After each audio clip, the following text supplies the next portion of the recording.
Banyak permasalahan di Indonesia. Salah satunya adalah perubahan sosial dan budaya. Kami di sini bersama rekan kami, yaitu Kak Takwa. Halo Kak Takwa. Ya, halo semuanya. Sebelumnya perkenalkan, nama saya Muhammad Taqwa Rida. Profesi saya sama sebagai mahasiswa pendidikan matematika di Universitas Lambung Mangkurat. Nah, dan kebetulan saya juga menggeluti suatu seni peran sedari saya SMA, dari ekstrakurikuler teater hingga masuk ke sebuah sanggar eksternal, yaitu Sanggar Budaya Kalimantan Selatan. Lu kada ada umpat? Bisa umpat! Ini kada baik. Haruskah kakak mati, ha? Amun kakak masih hidup, kadangnya aku pikir kayak ini. Yang jelas, ibu tetap orang tuaku. Kami pengen tahu kenapa menggeluti dunia seni peran.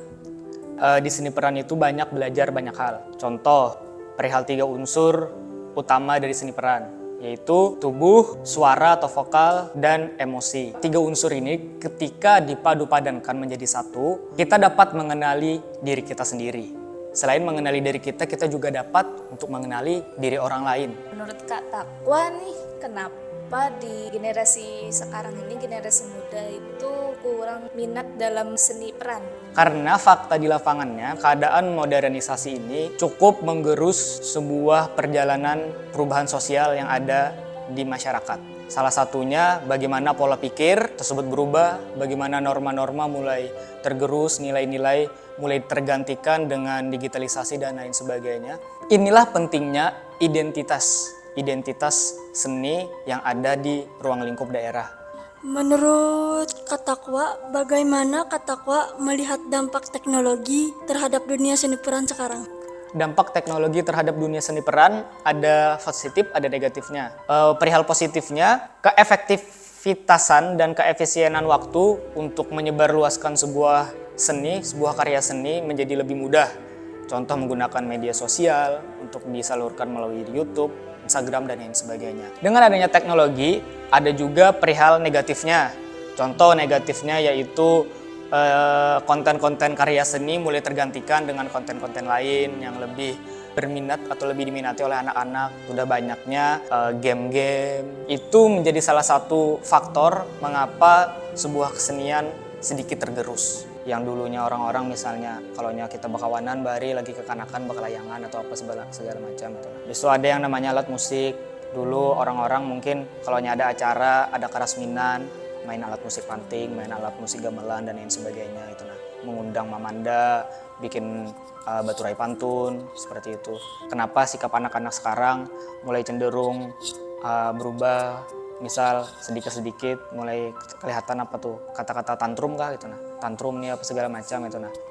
Oke, tadi kan Kak Takwa ada bilang menggeluti seni peran untuk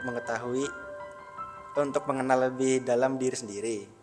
Nah, kebanyakan orang sekarang kan banyak yang mengikuti standarisasi media sosial. Bagaimana tanggapan Kak Takwa terhadap tren itu? Yang aku tahu menurut sudut pandangku tentang sedikit-sedikit ikut tren. Yang namanya tren pasti dilakukan oleh banyak orang. Kalau hanya satu aja berarti bukan tren. Nah, kenapa tren dilakukan oleh banyak orang? Ya, itulah namanya tren maksudnya itu. Nah, tapi kenapa anak-anak lebih mudah pikirannya terpengaruh oleh tren? Menurutku pribadi, sebenarnya itu bukan diri mereka. Itu adalah sebuah doktrin dari media sosial. Dan mereka terserap itu tidak terfilter dengan baik. Jadi kenapa alasannya itu tadi mungkin doktrin media sosial. Kata kok ada kepikiran lo kada sih? Ada kepikiran ngebuat naskah teater soal bagaimana perubahan sosial yang terjadi sekarang? Pada saat suatu pentas tunggal Teater Langit Tingga, di situ ada 2 pementasan. Itu pertama pementasan Setan Dalam Bahaya yang sutradaranya aku, dan yang kedua pementasan Dongeng Pengantar Malam. Sutradaranya Muhammad Rifki dan naskahnya juga dibikin oleh beliau. Nah, ketika aku lihat suatu pementasan itu, baca naskah dan lain sebagainya, naskah itu sangat-sangat bagus. Justru dengan naskah itu mengapa identitas budaya bisa diangkat, karena Dari naskah itu yang diceritakan adalah cerita-cerita rakyat Banjar yang disatu padukan menjadi satu naskah, menjadi satu pementasan. Sekali dikulik-kulik, bahkan cerita rakyat kita nih bisa semegah cerita-cerita di Disney gitu, ketika itu terpublikasi. Akhir-akhir ini untungnya masih ada beberapa arsip untuk kita lestarikan, perlu kita tampakkan dan tunjukkan. Contoh di Bali. Di Bali itu pengaruh sosial budaya, terutama arus globalisasi yang datang dari luar pasti sangat-sangat banyak gitu. Nah, tapi bagaimana kesenian di sana, tradisi di sana tetap terjaga? Kan di Bali tradisinya cukup kuat kan, bahkan kuat banget untuk di Bali. Iya sih, asli. Padahal tantangannya jauh lebih besar daripada kita yang jauh dari turis kan. Di sana bahkan setiap hari pasti ada aja turis datang ke Bali. Menurut Kak Takwa, bagaimana menjaga identitas seni di derasnya arus globalisasi sekarang? Perihal menjaga identitas seni ini yang pastinya tergerak oleh seluruh pekerja seni atau penggiat seni yang bekerja sama dengan lembaga kesenian, contoh Dinas Pendidikan dan Kebudayaan yang ada di provinsi tersebut, yang ada di daerah, hingga Kementerian Kemendikbud Kebudayaan. Contoh akhir-akhir ini kan misalnya ada acara yang diundang, ada pementasan Mamanda misalnya, ada Bemadihin, kan mungkin buhan pian kada tahu apa itu Madihin gitu. Nah, gara-gara diundang terus lo Madihin gitu. Karena gara-gara dari lembaga pun, dari penyelenggara acara pun mulai mencari ciri khas daerahnya sendiri untuk ditunjukkan. Perihal minat itu memang harus bekerja sama, tapi akhir-akhir ini minat emang mulai tumbuh dari waktu ke waktu. Walaupun nanti ada up and down-nya, ada kadang minatnya naik, kadang-kadang minatnya turun. Tapi kalau dari minat pure masyarakat, mungkin gara-gara kesibukan pekerjaan yang dari jam 9 pagi sampai jam 5 sore, bahkan ada yang lembur apa segala macam, jadi tidak ada waktu untuk melihat sebuah pagelaran. Akhir-akhir ini seni itu ditopang oleh para penggiat kampus dan juga sekolah atau disebut FKPSK, Forum Komunikasi Pekerja Seni Kampus. Mereka tuh tulus semua. Aku melihat orang-orang yang senang cinta dengan dunia kesenian tuh udah pasti kada ingat waktu dan semangatnya tuh luar biasa. Perihal ketulusan tadi bisa dilihat dari sebuah pertunjukan yang mereka ciptakan. Tapi mengapa mereka setulus itu? Ini perihal mungkin pengabdian, kecintaan kita terhadap seni. Bahkan kita ibaratkan aja ini bukan seni kalau kita emang sudah cinta terhadap sesuatu, apapun kita lakukan. Nah, itu juga mindset dari seniman. Oke, sekarang kita mendengar pertunjukan dari Takwa. Aku ada lihai lah. Ayo kan? Tapi biasanya dimainkan tuh lagu Banjar juga.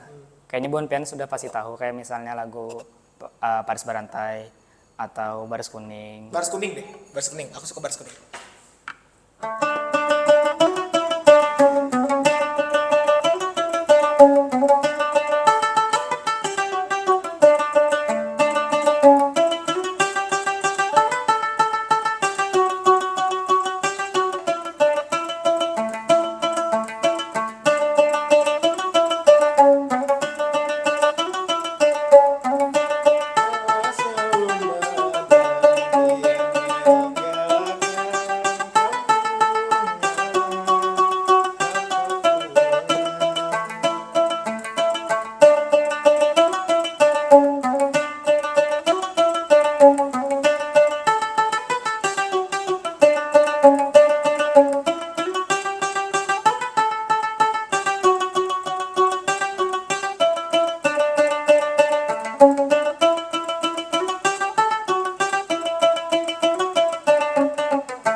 Kayak itulah. Wah, tepuk tangan.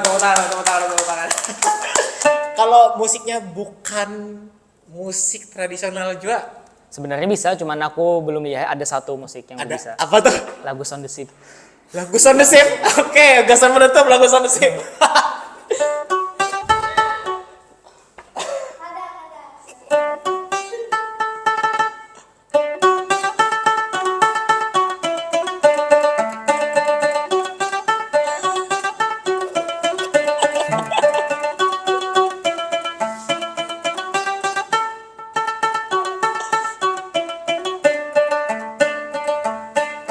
Kasih tepuk tangan semuanya. Oke, terima kasih Takwa. Berelan.